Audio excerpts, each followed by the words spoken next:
정부가 낙농가들의 반발에도 불구하고 낙농제도 개편을 강행하겠다는 의지를 밝혔습니다. 관련 단체는 물론 낙농가와의 직접 대화를 통해 제도 개선을 마무리하겠다는 구상인데요. 하지만 원유 가격 결정 체계 개편에 대한 낙농가의 반발이 가라앉지 않고 있어 진통이 예상됩니다. 손현진 기자입니다. 정부가 원유 용도별 차등 가격제 도입 등 낙농제도 개편에 속도를 내고 있습니다.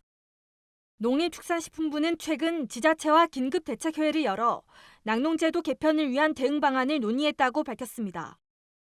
이번 회의에서 농식품부는 지속 가능한 낙농산업의 발전을 위해선 제도 개편이 필요하다는 입장을 재확인했습니다. 제도 개편을 반대해온 한국낙농유구협회와 공식 비공식 대화를 확대하고 낙농가 대상으로 지역별 간담회를 개최할 방침입니다. 김인중 농식품부 차관은 이번 대책회의에서 현재의 음용류 중심 생산으로는 낙농산업의 지속 가능성을 담보할 수 없다며 낙농제도 개편을 흔들림 없이 추진하겠다고 말했습니다.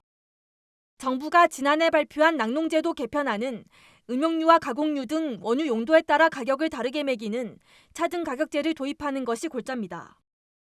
음용류 가격을 현재와 비슷한 수준에서 결정하는 대신 가공류는 외국산과 경쟁할 수 있도록 음용류보다 낮은 가격을 적용하는 겁니다. 농식품부는 제도 시행으로 낙농가 소득이 감소하지 않도록 음용류와 가공류 물량을 미리 정하고 유업체가 가공류 구매를 늘릴 수 있도록 예산을 지원할 계획입니다. 하지만 낙농유구협회 등 생산자 단체 측은 개편안에 여전히 강한 반대 입장을 보이고 있습니다. 협회는 최근 발표한 성명서를 통해 원유 용도별 차등 가격제는 낙농가에게 확연히 불리한 정책이라고 주장했습니다.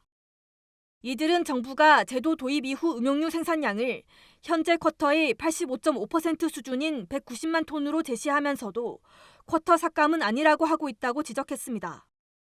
음용류 생산이 줄어든 만큼 생산비 이하 가격인 1리터당 800원대의 가공유를 더 판매해 소득을 유지하라는 건 자가당착이라고도 지적했습니다. 사료값이 많이 떴지 않습니까? 그러니까 이제 농가분들이 채산성이 안 맞다 보니까 입식을 많이 못해요.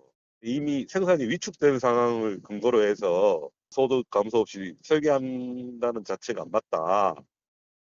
농식품부는 협회가 대안 없는 반대로 일관하고 있다는 입장인 반면 협회 측은 앞서 제시한 대안이 묵살됐다고 맞서면서 갈등이 증폭되는 모양새입니다.